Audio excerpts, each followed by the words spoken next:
Ya, assalamualaikum warahmatullahi wabarakatuh, Pak Wisnu. Waalaikumsalam Bu Dani. Oke, Pak Wisnu, di sini saya akan melakukan supervisi Pak Wisnu, gitu Pak. Kemudian nanti akan ada 3 tahapan ya Pak. Ada supervisi, kemudian ada supervisi sama pasca supervisi. Gitu. Nah, untuk yang tahap 1 ini kira-kira Pak Wisnu itu ingin saya bantu mengembangkan kompetensi yang mana itu terkait dengan alur datanya. Dari kompetensi inti coaching, saya ingin mengembangkan tentang mengajukan pertanyaan berbobot. Ini mengajukan pertanyaan berbobot ya. Kemudian sebelum itu Pak Wisnu, apa itu namanya? Nah, tujuannya itu untuk apa ya Pak Wisnu ya? Ya, mungkin dari saya mengajukan pertanyaan-pertanyaan yang berbobot kepada si coach nanti bisa menggali potensi si coach menemukan solusi permasalahannya.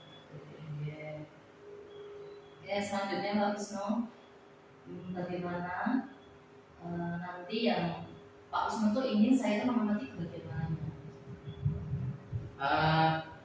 Saya kira mungkin nanti saya ingin lebih spesifik di pertanyaan-pertanyaan yang saya ajukan untuk menemukan solusi yang diperlukan.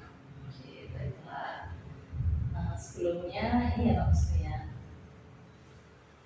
Saya itu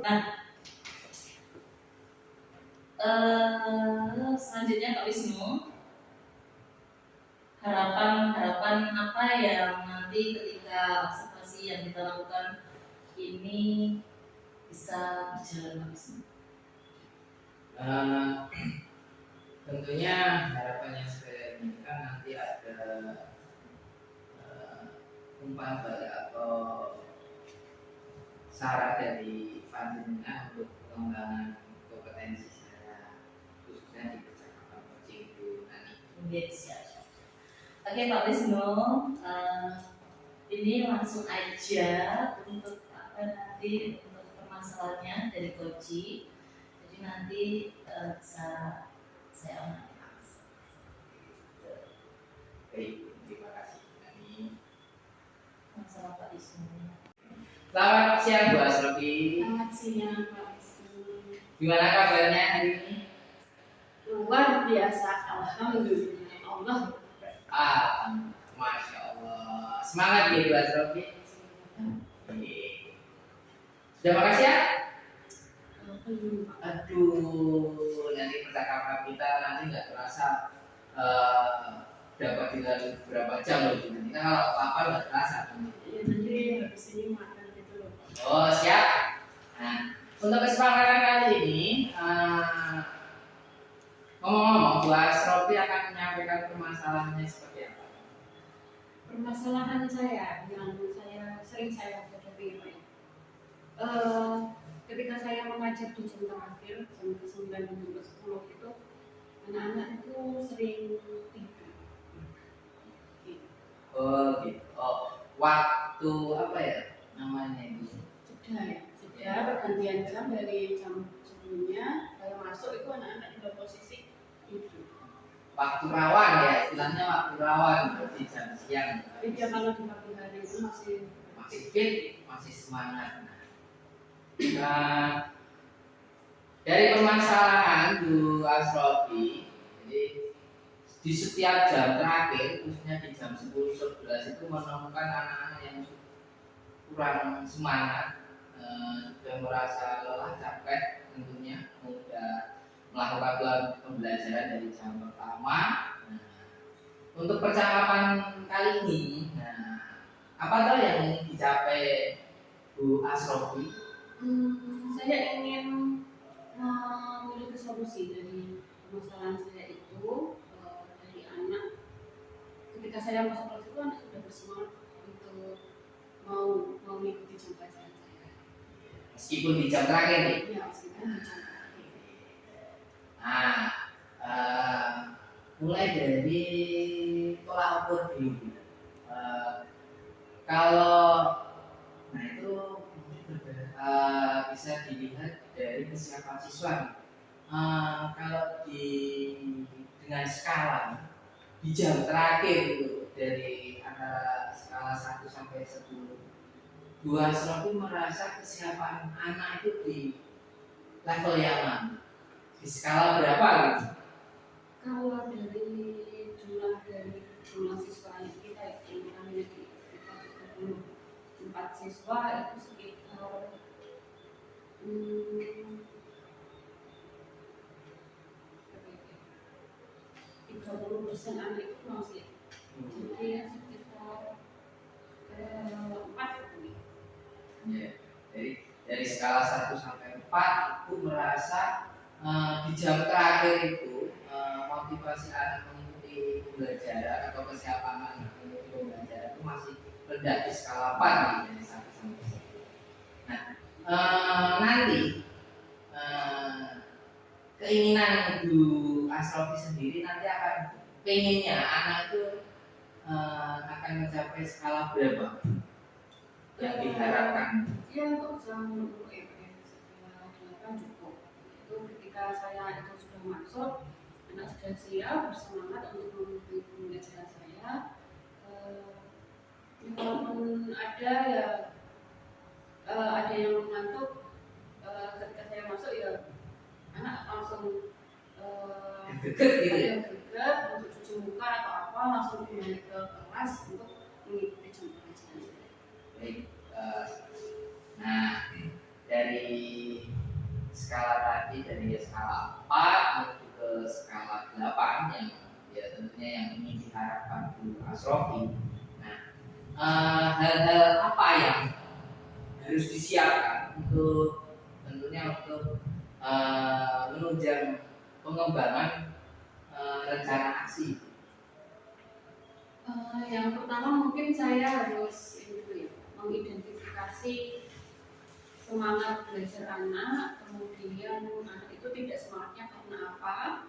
Kemudian yang kedua harus mengevaluasi setiap proses pembelajaran saya yang sudah saya lakukan.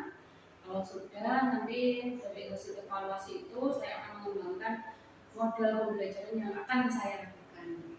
Jadi itu sudah mulai dari kegiatan awal tes kesiapan anak, terus di kegiatan inti tetap melakukan observasi, terus untuk pengembangan pembelajaran berikutnya. Nah, dari hal-hal yang sudah Bu Asrofi lakukan, apakah ada hal-hal lain yang bisa membantu keberhasilan pengembangan rencana aksi? Hal yang lainnya mungkin selain model pembelajaran itu dari sarana prasarana, jadi media pembelajarannya. Jadi ketika di sekolah kita itu kan yang memiliki LCD hanya beberapa lokasi. Jadi saya rasa kesiapan media pembelajaran kita itu juga kurang, terutama LCD untuk mempresentasikan. Kan kita itu harus memberikan wadah setiap gaya belajar anak itu. Tidak semua anak itu mau membaca literasi semua. Nah, itu kan kita juga harus menyediakan video, audio untuk mewadahi gaya belajar anak-anak tersebut. Jadi ibu membutuhkan perlengkapan alat penunjang dari LCD atau proyektor. Nah, diharapkan nanti anak akan lebih tertarik, terus mereka lebih greget lagi untuk mengikuti pembelajaran Bu Asrofi meskipun di jam terakhir. Tentunya untuk menyediakan peralatan pembelajaran, alat pembelajaran, dan bahan pembelajaran, Bu Asrofi pasti tidak mungkin disiapkan sendiri. Nah, jadi dukungan yang diperlukan selain tadi Bu Asrofi membutuhkan alat-alat penunjang, nah ini dukungan seperti apa ingin Bu Asrofi dapatkan? Ya, tentunya yang saya butuhkan itu dukungan dari pihak sekolah untuk menyediakan fasilitas-fasilitas dalam proses pembelajaran. Tidak hanya LCD, mungkin audio itu seperti speaker. Kalau laptop itu kan milik sendiri, saya rasa tidak seperti saya pun juga sudah memilikinya. Jadi mungkin yang urgent, yang penting itu LCD dan speaker. Itu tadi mulai dari hal yang harus disiapkan, Bu Asrofi sudah melakukan tes kesiapan awal, terus tahap observasi di kegiatan inti, terus hal-hal yang perlu dibutuhkan untuk menunjang pembelajaran itu, mungkin dari proyektor, mungkin dari akses internet itu. Nah itu pasti harus ada dukungan dari pihak sekolahan, tentunya dari sarana prasarana. Nanti, nah jadi itu kan sudah mengetahui apa yang harus dilakukan ke depannya. Apa rencana itu ke depannya? Rencana saya yang pertama itu agar anak-anak itu siap dan sangat termotivasi untuk mengikuti pembelajaran saya. Yang pertama saya membuat belajar atau FFP dengan model pembelajaran yang sesuai dengan mereka. Yang kedua, saya meminta dukungan sarana prasarana dari pihak sekolah untuk proses pembelajaran yang akan saya laksanakan. Jadi Ibu sudah menyimpulkan untuk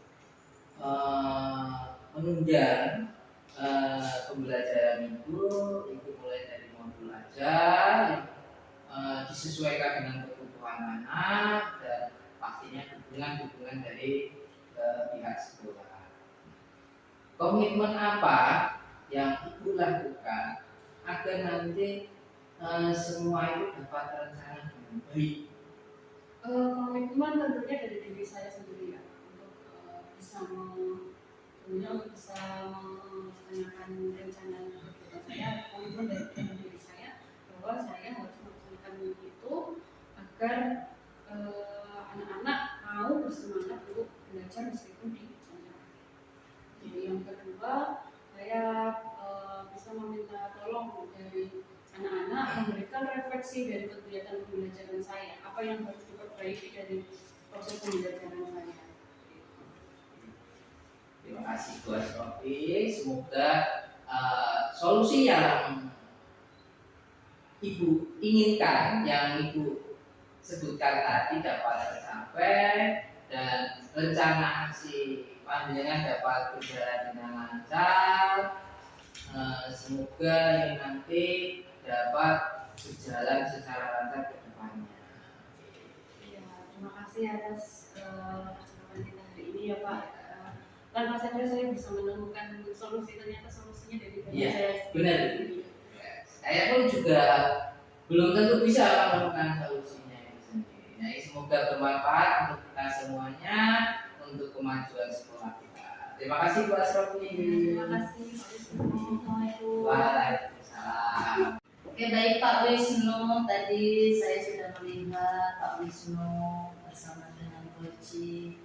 Nah, ini saya akan menanyakan terkait dengan bagaimana tadi Pak Wisnu dalam proses coaching itu menilai coach seperti itu. Jadi baik Bu Nanda, alhamdulillah saya merasa puas karena tadi Bu Asrofi yang sebagai coach mengaku ternyata solusinya itu berasal dari dirinya sendiri. Iya benar. Nah, jadi saya merasa pertanyaan-pertanyaan yang saya ajukan itu dapat menggali potensi Bu Asrofi sendiri untuk menemukan solusi dari permasalahan Bu Asrofi.